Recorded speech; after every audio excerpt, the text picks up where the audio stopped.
RKB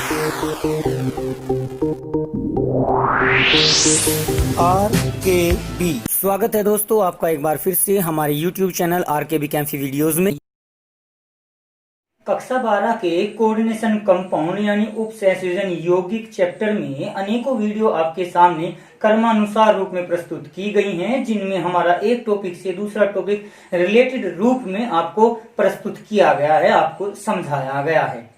अब उसी क्रम में हमने जो पिछली वीडियो आपके सामने प्रस्तुत की थी, उसमें हमने अनुप्रयोग प्रस्तुत किए थे जो आपके कोऑर्डिनेशन कंपाउंड हैं उनके बारे में, CFT के अनुप्रयोग भी थे। और उसके बाद अब अगर हम नेक्स्ट टॉपिक लेकर चले तो आज हम आपके लिए जो टॉपिक लेकर आए हैं वो है आपका मेटल कार्बोनिल। मेटल यानी धातु कार्बोनिल। कार्बोनिल जो होता है आपका वो एक लिगेंड होता है CO, कार्बन मोनोऑक्साइड। स्पेशली यहाँ पर जब ये लिगेंड के रूप में प्रयोग किया जाता है तो इसे कार्बोनिल नाम दिया जाता है। तो सबसे पहले अगर हम परिभाषा की बात करें कि धातु कार्बोनिल किसे कहते हैं, धातु कार्बोनिल वे कार्बनिक यौगिक हैं, वे उपसंयोजन यौगिक हैं जिनमें कार्बोनिल समूह, कार्बोनिल लिगेंड सीधे धातु के साथ उपसहसंयोजी बंधों के द्वारा जुड़ा रहता है। इस प्रकार के यौगिकों को धातु कार्बोनिल कहते हैं। ये तो हो गई इसकी परिभाषा। अब इसमें हम कुछ गुण के रूप में भी इसके बारे में लेकर चल सकते हैं। धातु कार्बोनिल यौगिकों के गुण ज्यादा ना लेकर इसकी परिभाषा के रूप में भी ले सकते हैं, या गुणों को हम अलग लेकर चल सकते हैं। देखिए धातु कार्बोनिल में क्या होता है, जितने भी उपसहसंयोजी बंध वाले यौगिक होते हैं वो आपके डी ब्लॉक की जो संक्रमण धातुएं होती हैं उनके द्वारा बनाए जाते हैं। तो सबसे पहला यहाँ पर हम ये ले सकते हैं कि धातु कार्बोनिल डी ब्लॉक के तत्वों के द्वारा बनाए जाते हैं। दूसरे रूप में हम ले सकते हैं कि इनमें CO, कार्बन मोनोऑक्साइड, कार्बोनिल समूह लिगेंड की भांति कार्य करता है। और तीसरा एक और हम इसमें ले सकते हैं कि ये आपके होमोलैक्टिक होते हैं। होमोलैक्टिक दो प्रकार के हमने कोऑर्डिनेशन कंपाउंड आप लोग को बताए थे, एक होमोलैक्टिक, एक हेटेरोलैक्टिक। होमोलैक्टिक क्या था, होमो मीन्स होता है सेम, लैप माने होता है गोद। तो सेम जिसके गोद में हो, क्या हो गोद में, लिगेंड। यानी वे कोऑर्डिनेशन कंपाउंड जिनमें केवल कार्बोनिल समूह लिगेंड की तरह उपस्थित होता है, केवल एक प्रकार का लिगेंड उपस्थित होगा, दूसरा कोई अन्य लिगेंड उपस्थित नहीं होगा, होमोलैक्टिक होते हैं। इसके लिए हम कुछ उदाहरण ले सकते हैं, जैसे NiCO4, टेट्रा कार्बोनिल निकेल। इसी प्रकार से लेकर चल सकते हैं FeCO5, पेंटा कार्बोनिल आयरन। एक और लेकर चल सकते हैं CrCO6। ये हो जाता आपका हेक्सा कार्बोनिल क्रोमियम। एक गुण और होता है इनमें जो सबसे मुख्य आ जाएगा आपका चौथा गुण, इन सभी कार्बोनिल यौगिकों में धातु की ऑक्सीकरण अवस्था शून्य, 0 होती है। तो ये दो गुण तो आपके मुख्य इंपोर्टेंट रूप में लिए जा सकते हैं। इनकी अगर संरचना की बात करें तो देखिए एक धातु के साथ आपके 4 कार्बोनिल समूह जुड़े हुए हैं, तो इस प्रकार से 4 पर sp3 हो जाएगा, यानी ये टेट्राहेड्रल स्ट्रक्चर हो जाएगी। ये यहाँ पर आपके 5 हैं, 5 में आ जाएगा ट्राइगोनल बाइपिरामिडल यानी त्रिकोणीय द्विपिरामिडीय, और 6 में आ जाएगा आपका ऑक्टाहेड्रल यानी अष्टफलकीय। तो इस प्रकार से जहां आपकी केवल एक धातु उपस्थित हो, इनकी संरचनाएं बताई जा सकती हैं। लेकिन क्या होगा अगर एक से ज्यादा इनमें धातु उपस्थित हो तो उनको हम किस प्रकार से ले सकते हैं, जैसे कि हमारा है Mn2CO10 Deka carbonyl die manganese. इसका जो नाम लिखेंगे वो आ जाएगा डेका कार्बोनिल डाई मैंगनीज, इस प्रकार से लिखते हैं। और इसकी ऑक्सीडेशन स्टेट हो जाएगी ब्रैकेट में 0। वो ऑक्सीडेशन स्टेट भी नोमेनक्लेचर की वीडियो हमने आपके सामने प्रस्तुत की हुई है, किस प्रकार से इनका हम कोऑर्डिनेशन कंपाउंड का नामकरण करते हैं, वो सहसंयोजन यौगिकों के नामकरण के नाम से आपके वीडियो प्रस्तुत की गई है आपके लिए। अब इसकी संरचना को अगर देखें तो कुछ इस प्रकार से बनाई जा सकती है। Mn, इस पर हमने CO जोड़ दिए, 2 3 4 और 5 जोड़ दीजिए। इसी प्रकार से इसके साथ एक और Mn जोड़ लीजिए और 2 3 4 और 5 इसके साथ यहाँ इन सभी जगह लिगेंड CO कार्बोनिल समूहों को जोड़ा जा सकता है। इसी प्रकार से एक और CO2 CO8 नाम क्या हो जाएगा, देखिए ये CO बड़ा सी छोटा O कोबाल्ट धातु को प्रदर्शित करेगा, ये भी C बड़ा O भी बड़ा, तो ये कार्बोनिल समूह को प्रदर्शित करेगा। ये समूह ये यौगिक स्पेशली इन दोनों में अंतर प्रदर्शित करने के लिए आपको बताया है। तो जब भी इन प्रकार के यौगिकों का सूत्र लिखें तो उसमें अंग्रेजी के छोटे और बड़े अक्षर का स्पेशली ध्यान रखें। यहाँ पर 8 CO समूह है, तो 8 के लिए आ जाएगा आपका ओक्टा कार्बोनिल, और यहाँ पर जो 2 है 2 बार आया है डाई, और कोबाल्ट 2 बार आया हुआ है, और ब्रैकेट में फिर ऑक्सीडेशन स्टेट क्या हो जाएगी 0, क्योंकि जो कार्बोनिल समूह होता है उसकी अपने आप में कोई ऑक्सीडेशन स्टेट नहीं होती, वो शून्य होती है, इसलिए धातु भी शून्य ऑक्सीडेशन स्टेट में उपस्थित होती है। अब इसके अगर संरचना की बात करें तो वही कोबाल्ट को ले लीजिए, कोबाल्ट 2 बार लेना है आपको। अब इसके पश्चात 8 ऑक्सीजन जो है आपके कार्बोनिल समूह है, तो 1 2 3 और 4, 1 2 3 और 4, इस प्रकार से 4 जोड़ दिए। एक इनको जोड़ लीजिए, मेटल के बीच में बॉन्डिंग जरूर उपस्थित होगी। अब इसके बाद देखिए ऑक्सीडेशन स्टेट 1 2 3 4 5 आई हुई है, 5 उपसैचुरेशन बंध बनाए हैं, लेकिन कोबाल्ट 6 बनाता है, तो 6 के साथ आपका एक कार्बोनिल समूह ये रहा, एक कार्बोनिल समूह ये रहा, इसको इसके साथ जोड़ दीजिए, इसको फिर इसके साथ। इस प्रकार से जो कोऑर्डिनेट बॉन्ड है वो इस प्रकार से प्रदर्शित किए जा सकते हैं। ऐसे उपसैचुरेशन यौगिक जिनमें एक से ज्यादा धातु समूह उपस्थित होते हैं, धातु परमाणु आयन उपस्थित होते हैं, उनको बहुनाभिक यानी पॉलीन्यूक्लियर कोऑर्डिनेशन कंपाउंड कहा जाता है। और जिन यौगिकों में कार्बन सीधे धातु के साथ जुड़ा रहता है उन्हें कार्ब धातु की यौगिक यानी ऑर्गेनोमेटेलिक कंपाउंड भी कहा जाता है। अब इन यौगिकों के बीच बंध संरचना किस प्रकार होती है, आइए उसको देखते हैं। Bonding in metal carbonyl.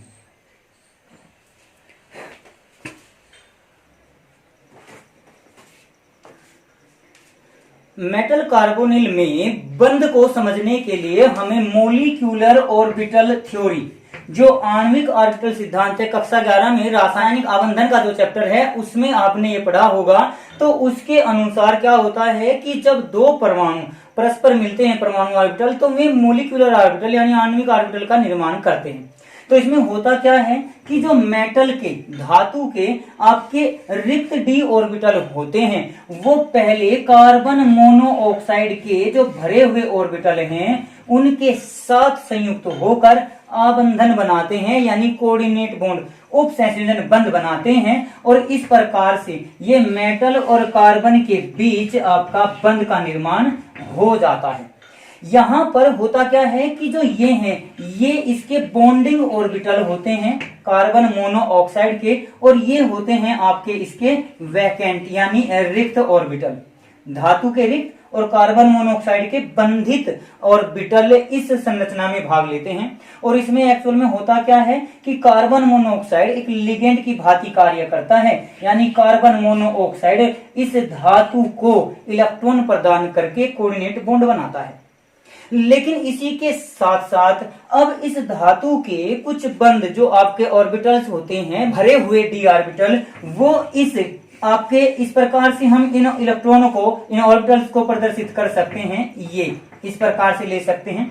ये धातु के भरे हुए ऑर्बिटल हैं, ऐसे इनको ले लीजिए। तो यहाँ पर ये जब कार्बन मोनोऑक्साइड के एंटी बॉन्डिंग ऑर्बिटलों के साथ भाग लेते हैं, देखिए यहाँ ये बॉन्डिंग थे, यहाँ पर ये इसके होते हैं एंटी बॉन्डिंग। जो मोलिकुलर ऑर्बिटल थ्योरी है उसके अनुसार आपने पढ़ा होगा कि सिग्मा एस जो है, अगर एस ऑर्बिटल आपस में मिलता है तो वो सिग्मा एस और सिग्मा एस स्टार प्रकार के बंध का निर्माण करता है। ये बॉन्डिंग ऑर्बिटल, ये एंटी बॉन्डिंग ऑर्बिटल बोले जाते हैं आणविक ऑर्बिटल मोलिकुलर ऑर्बिटल थ्योरी के अनुसार। ये कक्षा 11 का है, अगर आप लोगों ने वहां नहीं पढ़ा होगा तो यहाँ पर कुछ कम समझ में आएगा। तो इसके लिए आप पहले मोलिकुलर ऑर्बिटल थ्योरी को कक्षा 11 के रासायनिक आबंधन वाले चैप्टर से समझिए, तब आप इसको एक बार दोबारा देखिए, अच्छी प्रकार से आपको समझ में आ जाएगा।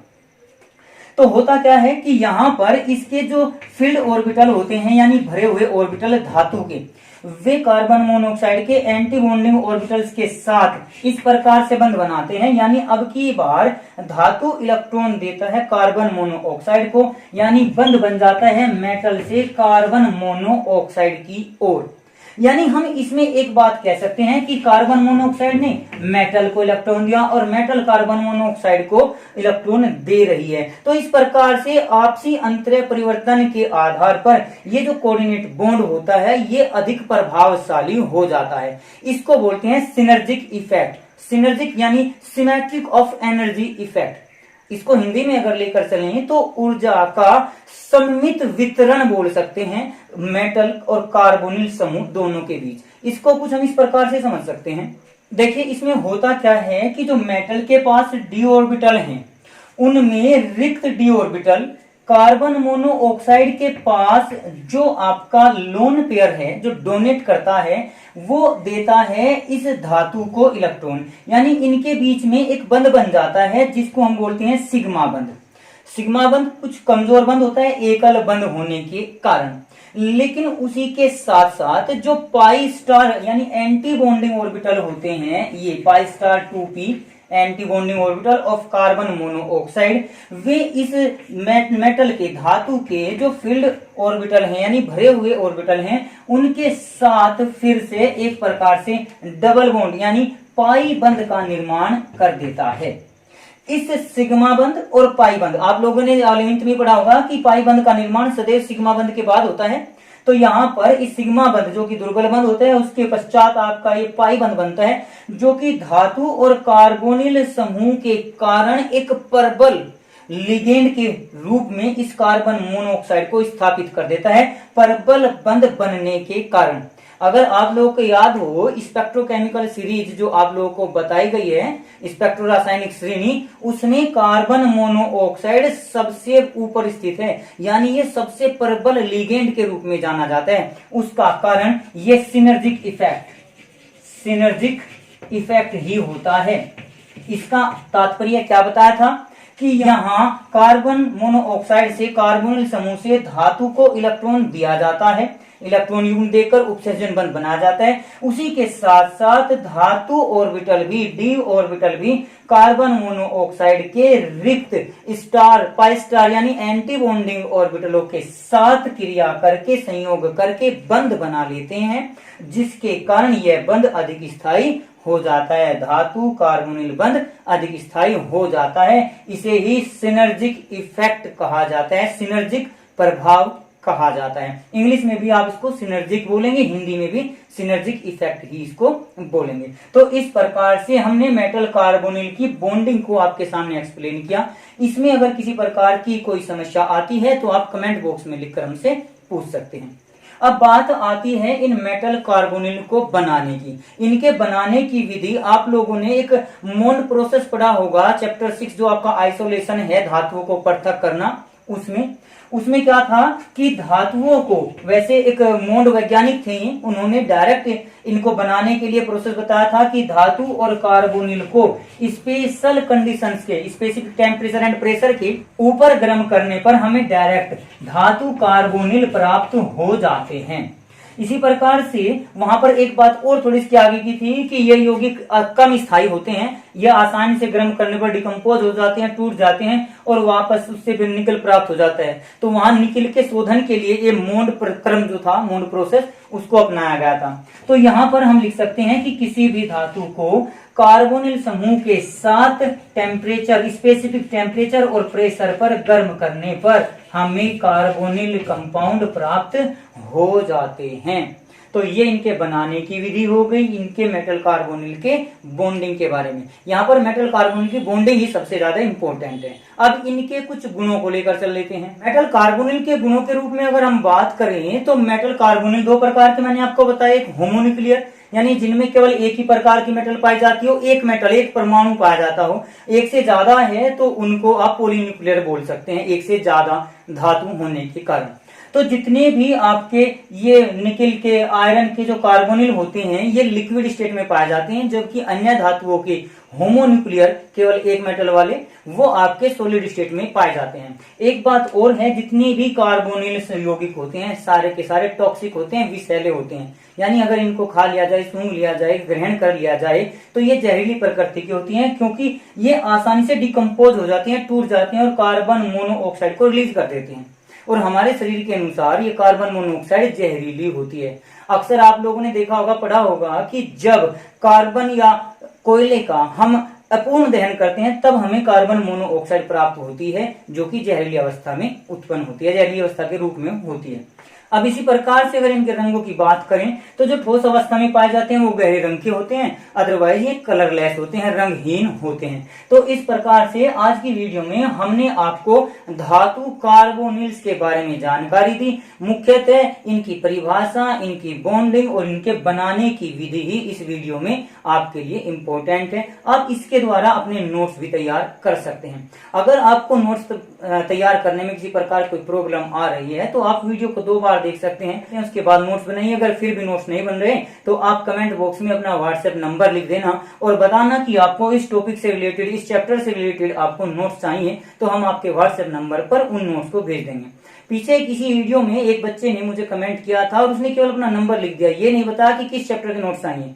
क्या पता आप वीडियो कोई सी देख रहे हो और नोट्स किसी और चैप्टर के चाहते हो, तो आप उसके लिए अंदर, उस कमेंट के अंदर अपना नाम, अपना एड्रेस, अपना फोन नंबर और ये जरूर लिखेंगे किस चैप्टर के नोट्स चाहिए, किस टॉपिक के नोट्स चाहिए। हम आपको जेपीजी फॉर्मेट या अपने नोट्स का फोटो खींचकर भी आपको सेंड कर देंगे। तो आज की वीडियो के लिए आपका धन्यवाद।